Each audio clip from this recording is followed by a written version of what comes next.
Assalamualaikum pemirsa.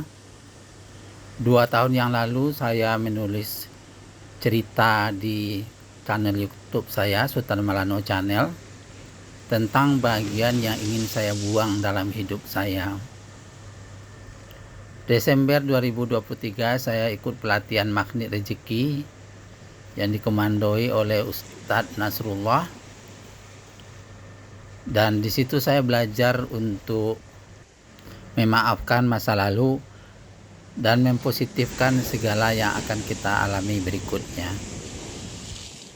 Cerita perjalanan hidup saya yang terkemas dalam judul Janji Darah itu episode 1 sampai 20 sudah tamat. Namun saya akan melanjutkan ke episode 21 dan seterusnya, tapi bukan sisi yang susah-susahnya, bukan sisi sedihnya, tapi sisi yang membahagiakan, menggembirakan, tapi juga tetap mengharukan. Saya ingin menceritakan kisah yang mengharu biru, kenangan manis saya bersama seorang ayah. Seorang ayah yang bertahun-tahun saya cari dan tidak ketemu. Akhirnya ketika saya berumur sekitar 11 tahun, saya bertemu dengan ayah di Pantai Padang. Begini ceritanya pemirsa. Sedikit saya ulas tentang Janji Darah. Episode 10, 11, dan 12 itu pengalaman saya mencari seorang ayah. Dan episode yang 21 ini ketika saya telah bertemu dengan ayah. Link untuk cerita Janji Darah episode 10, 11, dan 12 ada di deskripsi.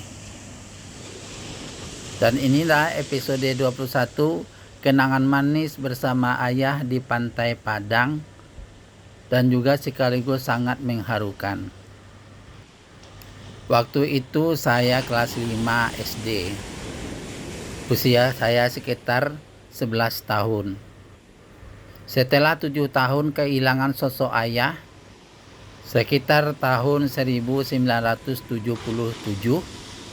ayah kembali lagi mengunjungi kami, walaupun hanya sekali setahun atau sekali 6 bulan.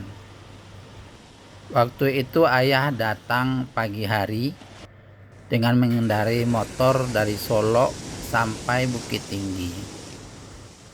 Kami gembira ayah datang kembali menjenguk kami. Kemudian ayah mengatakan ayah akan balik lagi, tidak menginap di rumah, akan kembali ke Solo. Tentu kakak-kakakku protes. Belum habis kangen sama ayah, belum hilang rindu sama ayah, ayah mau pergi lagi. Mereka minta sekurang-kurangnya mereka diajak jalan-jalan. Tapi ayah bilang gak bisa. Ayah harus pulang lagi ke Solok. Hanya sekitar sejam 2 jam saja datang mengunjungi kami. Dan ketika itu 3 orang kakakku ngambek, kesal dan kecewa. Satu pergi ke Bukit Tinggi ke pasar karena kesal, satu lagi pergi ke rumah kawannya, dan satu lagi entah kemana. Hanya tinggal aku dan adik-adikku saja di rumah. Bersama ibu tentunya. Ibu mengatakan wajar saja anaknya masih kangen, kok mau pergi lagi.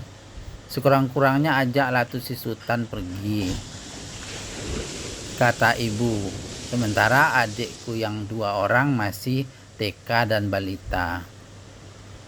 Kemudian ayah memandang ke arahku. Sultan mau kemana? Mau diajak jalan-jalan ke pasar. Karena ditanya seperti itu, langsung saya jawab, saya ingin ke pantai. Selama ini saya cuman melihat foto laut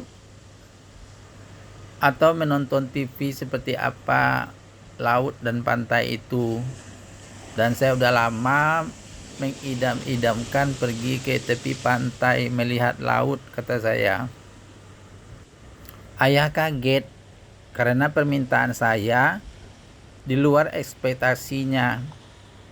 Dia pikir mungkin saya mau diajak ke warung jajan atau diajak ke pasar untuk beli oleh-oleh. Tapi saya justru bilang saya ingin melihat pantai. Saya tidak tahu berapa jauhnya Pantai Padang dari Bukit Tinggi. Dan itu terjadi pada tahun 1977. Ayah menolak keinginan kakak-kakak untuk jalan-jalan ke Bukit Tinggi karena ayah nggak ada waktu. Tapi saya malah mengajak ke Pantai Padang. Namun ayah berkata, bolehlah ikut Sultan ke Padang, tapi pulangnya ayah titipkan di bus ya, karena ayah langsung ke Solo. Iya, kata saya. Kemudian saya pergi dengan ayah pakai motor yang dimiliki ayah ke Padang. Waktu itu mungkin sekitar 3 jam atau 4 jam naik motor ayah.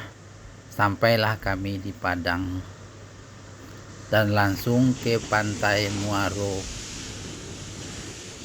Masih terbayang bagi saya kejadian itu 45 tahun yang lalu, bagaimana bahagia dan gembiranya saya di pantai, melihat laut, melihat deburan ombak.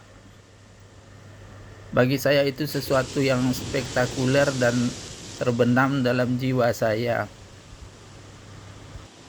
Ada sekitar setengah jam saya berlari-lari di pinggir pantai, melepaskan sendal saya dan merasakan dinginnya air laut. Saya gembira sekali. Namun tak berapa lama ayah mengatakan sudah cukup. Sultan kembali lagi ke Bukit Tinggi, ke kampung, dan ayah akan lanjutkan perjalanan ke Solo. Saya menolak, terlalu sebentar, kata saya. Seumur hidup saya ingin melihat pantai ini. Tapi baru sebentar sudah harus berhenti. Akhirnya terjadilah perdebatan kecil antara aku dan ayah.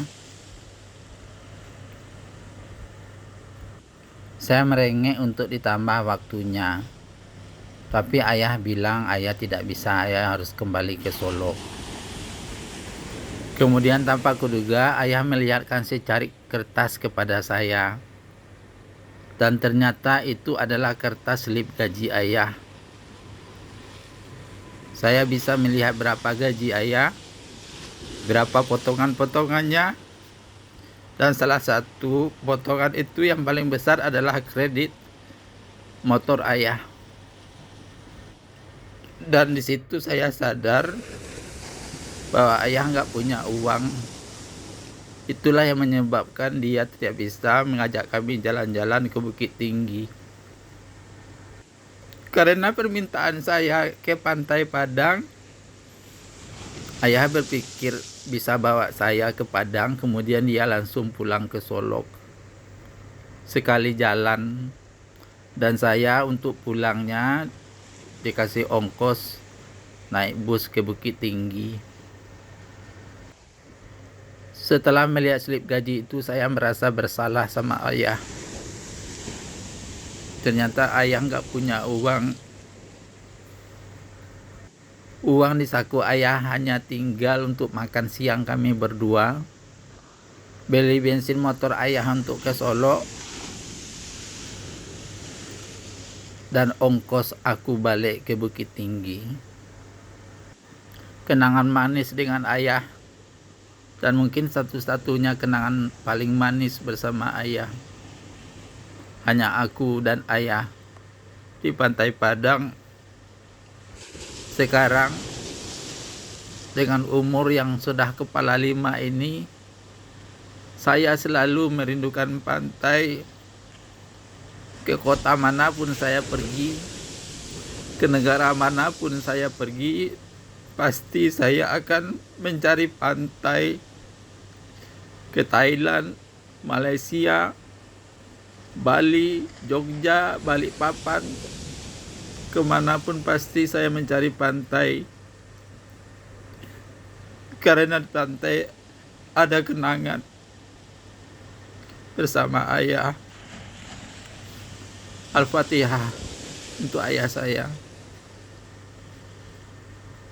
Assalamualaikum.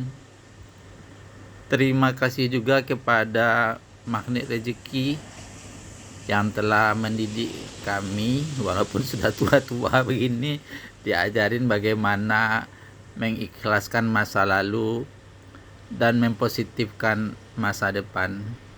Wabillahi taufiq wal hidayah. Assalamualaikum warahmatullahi wabarakatuh.